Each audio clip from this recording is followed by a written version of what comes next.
Hai teman-teman YouTube, aku Sela. Terima kasih sudah klik video ini. Selamat mendengarkan ceritaku, salah satu playlist YouTube Guru Muda yang akan membagikan cerita mistis atau horor untuk kalian semua. Untuk cerita pertama ini, aku akan membagikan pengalaman pribadi yang aku alami beberapa bulan yang lalu. Sebelum aku lanjut ceritanya, jangan lupa pakai headset dan siapkan cemilan kamu ya. Kita mulai ceritanya ya. Tanggal 17 Februari 2023, aku dan kelima temanku, aku sebut teman aja ya supaya enak soalnya aku berangkat sama Dede, suami aku, Oci, adik kandung aku, Ime, sepupu aku, Ana, adik ipar aku, dan Tri, teman aku. Kami berangkat ke kota yang ada di provinsi sebelah. Kita sebut kota B. Kami terdiri dari 2 orang laki-laki dan 4 orang perempuan. Kami berangkat sekitar jam 7 pagi dari kota Palangkaraya, Kalimantan Tengah. Tujuan perjalanan kami sebenarnya adalah mengantar aku dan Ime ke kota B karena kami ada pekerjaan di sana. Jadi sekalian kami mengajak mereka yang lain, sekalian jalan-jalan. Gak cuman sekedar wacana untuk jalan-jalan aja, kami benar-benar melakukan persiapan. Salah satunya kami sampai membuat rundown kegiatan kami. Dengan ditemani cemilan dan beberapa playlist lagu, perjalanan kami sangat enjoy dan menyenangkan. Singkat cerita, sampailah kami di kota B sekitar jam 12 siang. Sesuai rundown yang kami buat, kami berangkat ke salah satu tempat wisata keren yang ada di kota BB. By the way, kota BB ini jaraknya sekitar 1,5 jam dari kota B. Oh iya, mungkin teman-teman bertanya, kok nama kota atau tempatnya dirahasiakan sih? Maaf ya teman-teman, demi menghormati kota atau tempat tersebut, aku harus merahasiakan namanya karena kota atau tempat tersebut nggak horor ataupun seram. Ya kebetulan aja kami ada di situ dan jujur kota dan tempat yang kami kunjungi sangat keren dan menyenangkan. Tempat wisata pertama yang kami tuju adalah wisata A. Wah, tempat wisata itu sangat keren dengan spot foto yang banyak. Jadi kalau kalian ke situ, pasti deh kalian bakal betah. Kami di wisata A nggak terlalu lama kok, cuman sekitar 1 jam. Tapi benar-benar memberikan kami pengalaman wisata yang benar-benar menyenangkan. Setelah dari wisata A, kami melanjutkan perjalanan ke wisata BW yang kalau dilihat di maps, estimasi jaraknya hanya 1 jam dari wisata A. Berangkatlah kami ke wisata BW dengan bermodalkan Google Maps. Awalnya tidak ada yang aneh, tapi saat di pertengahan perjalanan, Google Maps kami membawa kami ke jalan kecil. Kemudian Google Maps tadi tiba-tiba tidak berfungsi dengan baik. Penunjuk arahnya berputar-putar. Otomatis kami bingung, loh kok bisa gini? Karena sebelumnya kami semua tidak pernah mengalami hal seperti ini. Karena bingung, kami coba mencari warga sekitar. Anehnya pada saat itu kondisi jalan sangat sepi. Dan untunglah kami bertemu dengan salah satu warga yang sedang berjalan kaki.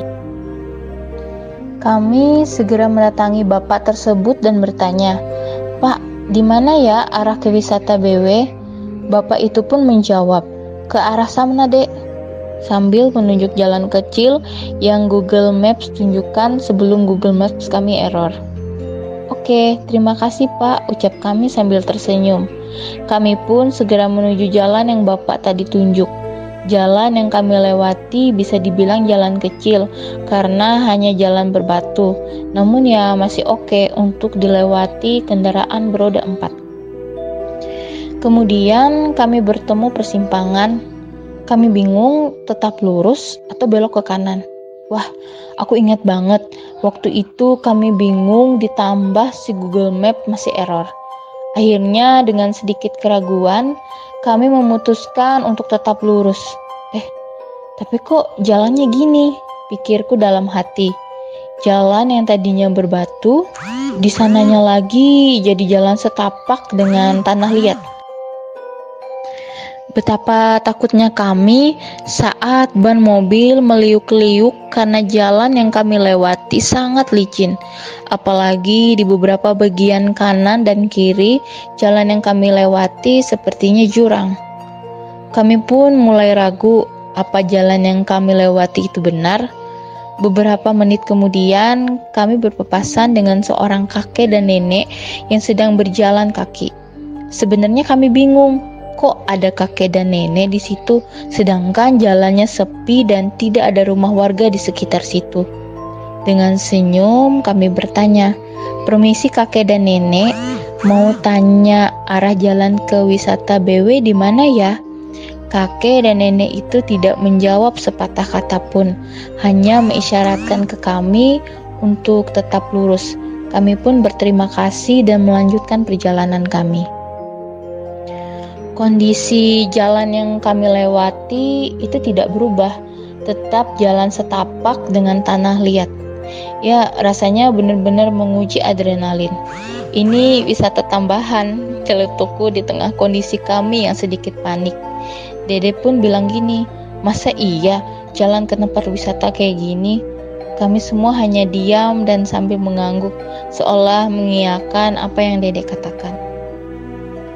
Beberapa waktu kemudian, kami berpapasan dengan seorang pria berpakaian putih.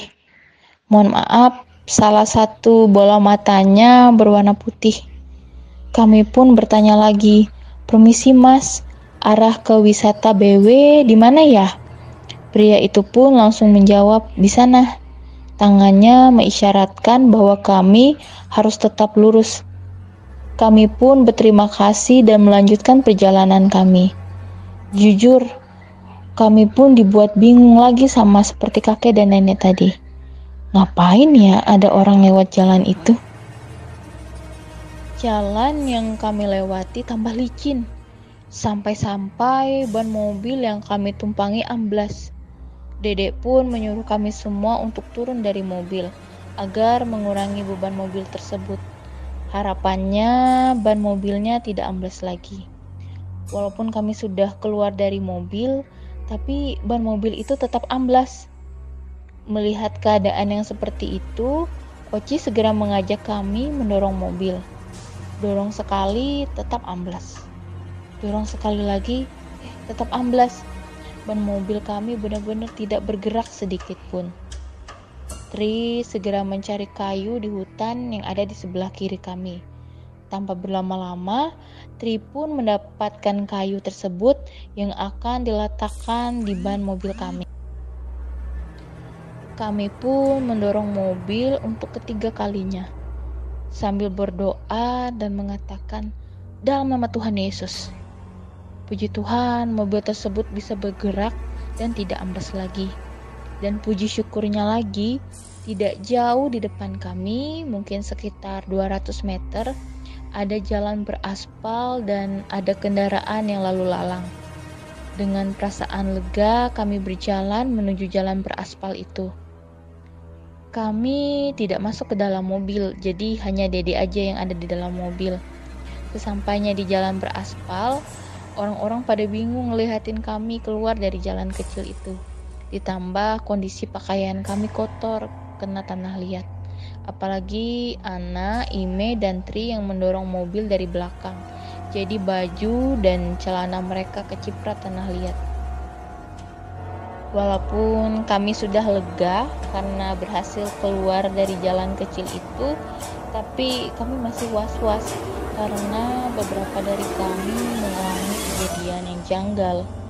Ime yang tidak sengaja melihat sosok hitam lewat di depan kami saat kami melintasi jalan kecil tadi, dan aku yang dibisiki sesuatu yang tidak bisa aku dengar dengan jelas saat kami mendorong mobil. Suara bisikannya tidak terlalu nyaring, hanya suara menggantung yang buat bulu kuduk merinding. Puji Tuhan, akhirnya kami bisa sampai di wisata BW dengan selamat. Walaupun banyak kejadian yang tak masuk akal yang kami alami sebelum sampai ke wisata tersebut, tapi sebanding kok dengan pemandangan alam yang disuguhkan oleh wisata itu. Benar-benar indah. Ceritanya cukup sampai di sini ya teman-teman. Terima kasih Dede, Tri, Ana, Ime, dan Oci yang sudah menjadi tim yang solid dalam perjalanan kita kali ini. Apakah teman-teman semua pernah mengalami kejadian serupa? Kalau pernah, coba komen ya. Terus menurut teman-teman, siapa kakek dan nenek serta pria yang kami jumpai di jalan kecil tadi? Apakah mereka warga sekitar? Komen di bawah ya.